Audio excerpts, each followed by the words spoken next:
আসসালামু আলাইকুম। আজকে আমরা কথা বলবো ভারত এবং বাংলাদেশ, যাদের ইতিহাস, সংস্কৃতি এবং ভাষা দুটোই একে অপরের সাথে ওতপ্রোতভাবে জড়িত। অর্থাৎ ১৯৭১ সাল ভারতের সহায়তায় বাংলাদেশের জন্ম। তো সে থেকেই শুরু করে আজ পর্যন্ত এই দুই দেশ একে অপরের সবচেয়ে বড় স্ট্র্যাটেজিক পার্টনার।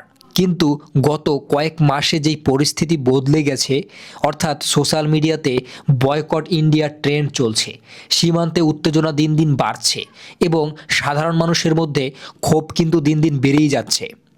আচ্ছা, কেন হঠাৎ করেই সবচেয়ে বিশ্বস্ত বন্ধুর সাথে ভারতের সম্পর্ক এতটা জটিল হয়ে উঠল?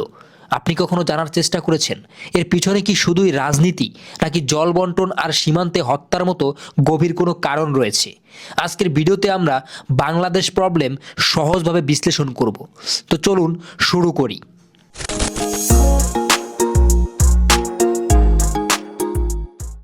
বন্ধুরা, ভারত বাংলাদেশ সম্পর্কের ভিত্তি হল ১৯৭১ সালের মুক্তিযুদ্ধ।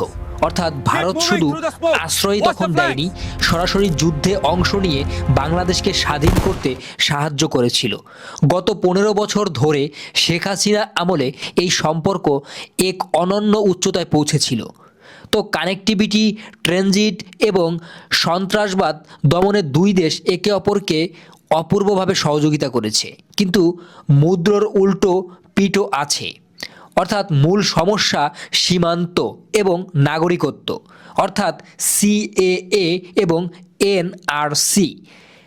তো ভারত বাংলাদেশ বর্ডার এবং বিজিএফের মধ্যে খুবই তুমুল যুদ্ধ চলছে।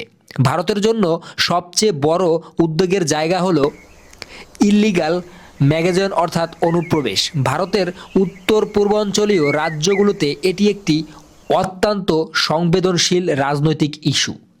অর্থাৎ সিএএ এবং এনআরসি, ভারত যখন সিএ এবং এনআরসির কথা বলে তখন বাংলাদেশের সাধারণ মানুষ মনে করে এটি তাদের লক্ষ্য করে করা হচ্ছে।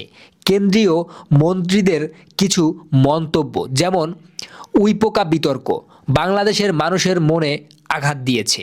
অর্থাৎ সীমান্তে হত্যা, বিএসএফ এবং বর্ডার গার্ড বাংলাদেশের বিজিবি এর মধ্যে সমন্বয় থাকলেও সীমান্তে সাধারণ মানুষের মৃত্যু দুই দেশের সাধারণ জনগণের মধ্যে একটা তিক্ততা তৈরি করে ফেলেছে।